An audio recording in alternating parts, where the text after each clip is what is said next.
Okay, so we've completed the second row, and you see that this was the guide cord. That will now become a working cord. So we start from the right hand side, let's take in the cord furthest from the right, and that becomes your new guide cord. So again, over the top through the loop, and then pull the tail all the way through and run that down.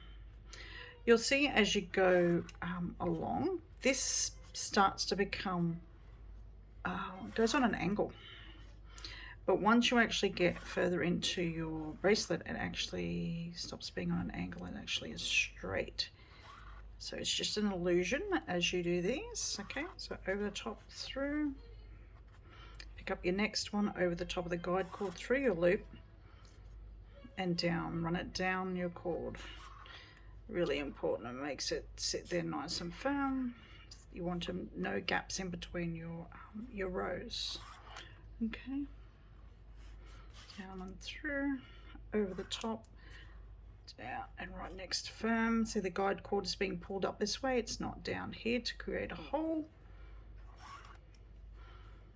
On the top, through the loop. As you go down, move your pins down to keep it nice and flat. Through the loop. Remembering each cord you have to do this twice. If you find one of your knots are loose, it's because you haven't done it twice. Now, this is the old guide cord. This is the guide cord we're using. The old one comes underneath, becomes a working cord. Do exactly the same. Over the top of the guide cord, through the loop, and pull it down. Run it down. There's our third row. Okay, so what we're going to do is turn it over.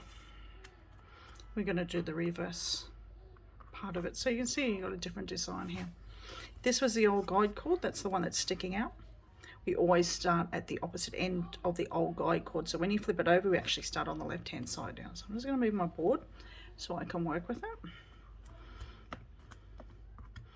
Bringing your guide cord down, and you're simply taking your next cord in line.